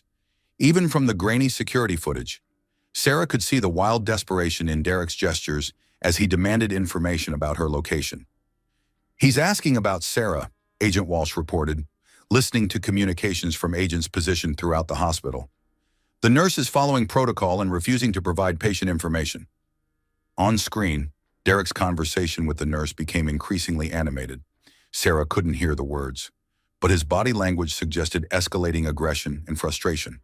The nurse remained calm and professional, clearly trained for difficult situations, but probably not for dealing with armed fugitives. Should we intervene? Marcus asked. Not yet, Agent Walsh replied. We have agents positioned at every exit and stairwell. Derek can't leave the building, and he can't access patient areas without triggering immediate response. Sometimes it's better to let desperate people exhaust themselves through futile searching. Sarah's phone rang again, Derek's number appearing on the screen like a summons from a nightmare she couldn't fully escape. Agent Walsh nodded for her to answer. Derek, Sarah said, her voice carrying across the conference room speakers. Where are you? Derek demanded, his voice tight with panic and rage. I know you're here somewhere. The nurse won't tell me anything, but I'm going to find you. Derek, please just leave. You're only making things worse for yourself. Worse? Derek laughed, the sound harsh and brittle. Sarah, my business is destroyed, my money is gone, and federal agents are hunting me like an animal. How exactly could things get worse? You could hurt innocent people. You could make it impossible for any judge to show you mercy during sentencing. I don't want mercy, Derek snarled. I want my wife and my child, and I want the rich bastards who stole them from me to pay for their interference. On the security monitors, Sarah could see Derek moving through hospital corridors with increasing agitation, checking rooms and confronting staff members who couldn't provide the information he demanded. His movements were becoming more erratic, more dangerous. Derek, I'm not your property, Sarah said, finding strength in the truth she had been afraid to speak for months. I never was your property. I was your wife, and you destroyed that relationship through lies and violence and theft. You belonged to me the moment you said I do, Derek replied. That baby belongs to me. Everything in your life belongs to me, and no one gets to take what's mine. Rebecca leaned toward the phone. Mr. Mitchell, this is Rebecca Morrison. I want you to understand that Sarah has filed for divorce and obtained an emergency restraining order. Legally, you have no rights regarding her or the baby. Any attempt to contact or approach her constitutes a felony. Legally, Derek repeated mockingly. You lawyers think everything comes down to legal documents and court orders, but some things are more fundamental than law. Agent Walsh was receiving continuous updates through her earpiece, coordinating the tactical response while monitoring Derek's psychological state. He's becoming more unstable, she observed. Subjects in his position sometimes attempt suicide by cop or murder-suicide scenarios when they realize escape is impossible. The clinical assessment sent chills through Sarah's body. She had lived with Derek's escalating violence for months, but the idea that he might try to take her and their unborn daughter with him into death had never occurred to her. "Derek," she said, trying to keep her voice calm and reasonable. "Think about the baby. Think about your daughter. She deserves a chance at life, regardless of what happens between us." "My daughter deserves a father," Derek replied. "She deserves to grow up in a family, not as the bastard child of a woman who destroyed her parents' marriage with paranoid accusations." The distortion of reality in Derek's words was so complete that Sarah finally understood the full scope of his psychological dysfunction. In his mind, he was the victim of Sarah's betrayal rather than the architect of his own destruction. The abuse, the theft, the lies, all of it had been reframed in his narrative as justified responses to her inadequacies. "Derek, I never destroyed our marriage. You destroyed it when you started hitting me. You destroyed it when you started stealing money. You destroyed it when you started sleeping with Jessica Walsh." "Jessica was a mistake," Derek admitted. "A distraction I used to cope with the stress of your constant questioning and suspicion. If you had been a supportive wife instead of a paranoid interrogator, I never would have needed outside comfort." Even in his desperate circumstances, Derek was still attempting to make Sarah responsible for his choices. The pattern was so ingrained that he couldn't abandon it even when facing federal prosecution and life imprisonment. On the security monitors, Derek had reached the elevator banks and was pressing buttons frantically, trying to access floors that had been locked down by hospital security. His movements were becoming more agitated, more unpredictable. "He's trying to reach the maternity ward," Agent Walsh reported. "All elevators have been disabled and stairwell access is blocked, but he's not accepting that he can't get through." "What if he tries to hurt other patients?" Sarah asked. "We have agents positioned at every critical location," Agent Walsh assured her. "But Mrs. Mitchell, you need to understand that Derek is completely focused on finding you. Other people are obstacles to him, not targets." Sarah watched her husband's increasingly frantic movements on the security screens and felt a complex mixture of emotions. Fear, certainly, but also pity and a strange sense of grief for the man she had thought she married. That person had probably never existed, but she had loved the illusion enough to build her life around it. "Derek," she said into the phone, "I want you to know that I don't hate you. I feel sorry for you, and I hope you get the help you need in prison, but I can't let you hurt me or our baby anymore." "You feel sorry for me?" Derek's voice rose to a shout that echoed through the hospital corridors. "I'm a millionaire businessman who built an empire from nothing, and you feel sorry for me. You're a man who destroyed his own life through greed and violence," Sarah replied. "Your empire was built on lies and theft. Your success was an illusion that couldn't last." The truth of her words seemed to penetrate Derek's defenses in a way that legal threats and federal agents couldn't. On the security monitors, he stopped moving and stood perfectly still in the hospital corridor, as if her assessment had physically struck him. "Sarah," he said quietly, "please don't let them take me. Please don't let our daughter grow up thinking her father was a criminal." For a moment, Sarah heard echoes of the man she had fallen in love with, vulnerable, needing her support, asking for her help. But this time, she recognized the manipulation embedded in his plea. "Derek, I can't save you from the consequences of your choices. I can only save myself and our baby." The sound of heavy footsteps and shouted commands came through both the phone connection and Agent Walsh's radio simultaneously. "FBI, put your hands where we can see them." On the security monitors, Sarah watched federal agents surround Derek in the hospital corridor. He looked small and defeated, no longer the commanding presence who had dominated her life for 2 years. "Derek Mitchell, you're under arrest for fraud, money laundering, domestic violence, and federal witness intimidation." The phone call ended as Derek was handcuffed and led away, but Sarah could see his arrest playing out on multiple security screens. The man who had controlled every aspect of her existence was being processed like any other criminal. Read his rights and searched for weapons while hospital staff watched from safe distances. "It's over," Agent Walsh said simply. "Derek Mitchell is in federal custody and will be transferred to a detention facility pending trial." "Mrs. Mitchell, You and your baby are safe." Sarah stared at the monitors showing empty hospital corridors where Derek had been just moments before. 2 years of fear and control and gradual erosion of her self-worth had ended with handcuffs and federal agents, as if the nightmare had simply evaporated under the harsh light of legal reality. "What happens now?" she asked. Marcus sat down beside her and took her hand. "Now you heal.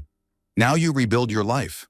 Now you become the mother your daughter deserves, free from fear and manipulation." Rebecca looked up from her tablet with a satisfied expression. "And now Derek faces the full consequences of his crimes.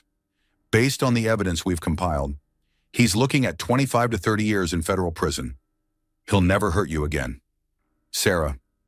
As federal agents secured the hospital and began the process of returning it to normal operations, Sarah felt something inside her chest that she barely recognized. It took her several minutes to identify the sensation as hope. Not just hope that things might get better, but certainty that the worst was finally over. Her daughter would never know the fear that had defined the last months of Sarah's pregnancy. The baby would grow up free from Derek's violence and manipulation, surrounded by people who understood that love meant protection rather than control. The reckoning had come, and Sarah had survived it. 6 months later, autumn leaves swirled outside the courthouse windows as Sarah Mitchell sat in the gallery watching Derek's sentencing hearing. At 8.5 months pregnant, she felt her daughter moving restlessly inside her, as if the baby could sense the significance of this moment. Today would mark the final chapter of Derek's legal case, and the last time Sarah would ever have to see the man who had nearly destroyed her life.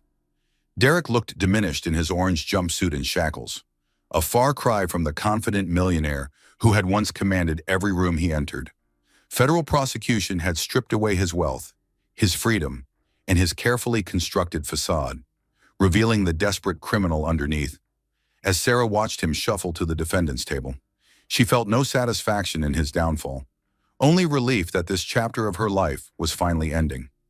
"Your Honor," the federal prosecutor began, "Derek Mitchell stands before this court as a man who systematically destroyed the lives of everyone who trusted him. He stole millions of dollars from investors, abused his pregnant wife, and threatened federal witnesses. We ask for the maximum sentence allowed under federal guidelines." Surety, Rebecca Morrison sat beside Sarah, her presence both protective and reassuring. "How are you feeling?" she whispered. "Ready for it to be over," Sarah replied quietly. "Ready to stop being Derek Mitchell's victim and start being Emma's mother." Emma Rose Mitchell was due in 3 weeks, and Sarah had spent the past months preparing for single motherhood with the support system she had rebuilt around herself. Marcus had helped her find a beautiful apartment in a safe neighborhood, far from the luxury building where Derek had controlled every aspect of her existence. Mrs. Thompson had become a surrogate grandmother, offering wisdom and babysitting services with the enthusiasm of someone who had longed for family connections. The judge reviewed Derek's case with the methodical thoroughness that federal sentencing required. "Mr. Mitchell, you have been convicted of 27 felony counts, including fraud, money laundering, domestic violence, and witness intimidation. The financial damage to your victims exceeds $30 million. The psychological damage to your wife and unborn child is immeasurable." Derek's lawyer made a perfunctory plea for leniency, citing his client's previously clean record and potential for rehabilitation. But the evidence against Derek was overwhelming, and his behavior during arrest and prosecution had shown no remorse or acceptance of responsibility. "Derek Mitchell," the judge continued, "you are sentenced to 30 years in federal prison without the possibility of parole for 25 years. You are also ordered to pay restitution in the amount of $32 million to your victims."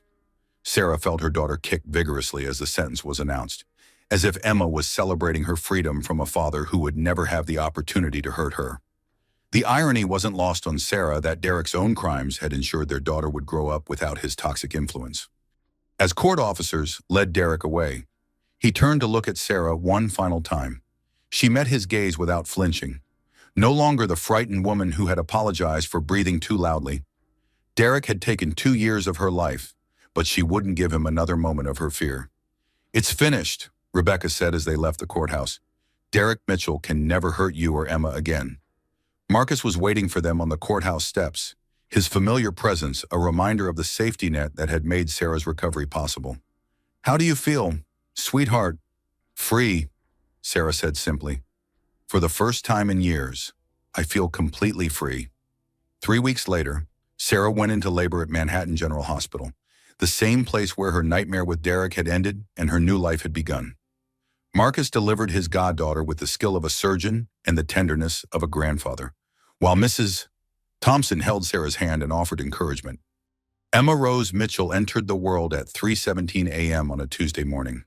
Healthy and perfect, and completely unaware that her birth marked the beginning of a life free from the violence that had threatened her in the womb. She had her mother's dark hair and her grandfather's determined chin, and when she opened her eyes for the first time, Sarah saw nothing but possibility. "She's beautiful," Marcus said, placing Emma in Sarah's arms. "Your parents would be so proud of both of you." Sarah looked down at her daughter and felt a love so pure and protective that it made her previous understanding of the emotion seem pale by comparison.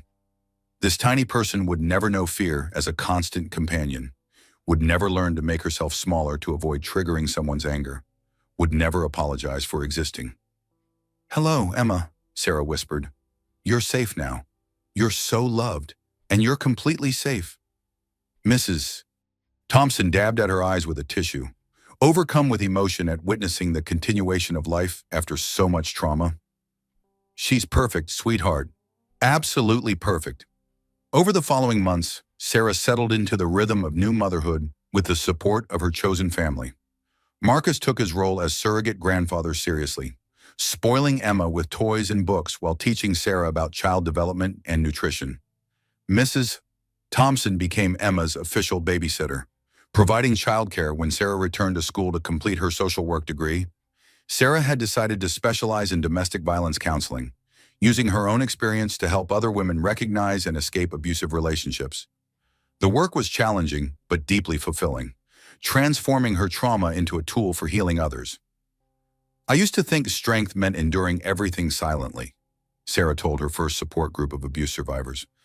"Now I know strength means asking for help when you need it, believing in your own worth when others try to diminish it, and choosing to heal rather than harbor hatred." The women in the group listened with the intense attention of people who recognized truth in her words. Some were still trapped in abusive relationships, gathering courage for escape. Others were newly free but struggling with the aftermath of trauma. All of them needed to hear that survival was possible, that life after abuse could be not just bearable but beautiful. Emma thrived in the environment of love and stability that Sarah had created for them.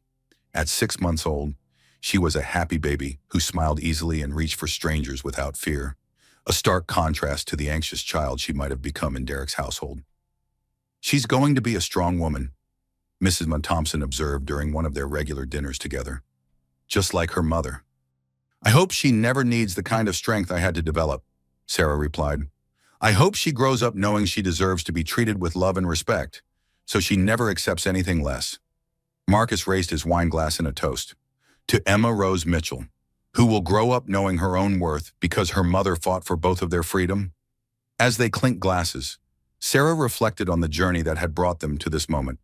A year ago, she had been trapped in a marriage that was slowly killing her spirit, convinced that her situation was hopeless and that she deserved the treatment she received. Tonight, she sat in her own apartment, surrounded by people who loved her, raising a daughter who would never know the fear that had once defined Sarah's existence. The transformation hadn't been easy. There had been months of therapy to unravel the psychological damage Derek had inflicted, legal proceedings to recover stolen assets, and the constant work of rebuilding her sense of self-worth. But every difficult day had been worth it for moments like this, when she could look at Emma sleeping peacefully and know that her daughter's future was unlimited. Sometimes Sarah thought about Derek in his federal prison cell, serving a sentence that would keep him locked away until Emma was nearly 30 years old. She felt no hatred toward him anymore, only pity for a man who had destroyed his own life through greed and violence. His choices had consequences, and those consequences would ensure that he could never hurt another woman the way he had hurt her. "What are you thinking about?" Marcus asked, noticing her thoughtful expression. "Just how different everything is now," Sarah said. "A year ago, I couldn't imagine a life without Derek's control and anger. Now I can't imagine going back to that darkness." "You'll never have to," Mrs. Thompson said firmly. "You've built something beautiful here, something real and lasting. As the evening wound down and Emma stirred from her nap, Sarah felt a profound sense of gratitude for the people who had helped her escape Derek's web of manipulation and abuse. Marcus's wealth and connections had provided practical resources, but his love and support had given her something more valuable, the reminder that she was worth protecting and defending. Mrs. Thompson's courage in recording Derek's assault had provided crucial evidence, but her ongoing friendship had shown Sarah what healthy relationships looked like. Rebecca Morrison's legal expertise had dismantled Derek's defenses, but her fierce advocacy had demonstrated that some people would fight for justice even when it didn't benefit them personally. Most importantly, Sarah had learned to trust her own instincts again, to believe her own perceptions, and to value her own well-being. The woman who had once apologized for existing had become someone who advocated for herself and others, someone who understood that true love meant freedom rather than possession. Emma woke up and immediately reached for her mother, her small hands grasping at Sarah's face with the complete trust that only children possess. As Sarah lifted her daughter and felt the warm weight of that tiny body against her chest, she understood that this was what she had been fighting for all along, not just her own freedom, but the chance to give Emma a different kind of life entirely. "Hello, beautiful girl," Sarah murmured into Emma's soft hair.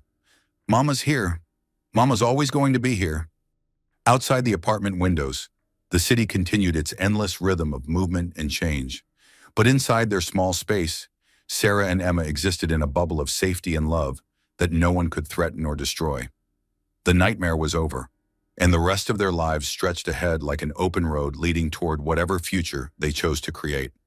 Some fairy tales end with the princess marrying the prince, but better stories end with the princess discovering she never needed rescuing.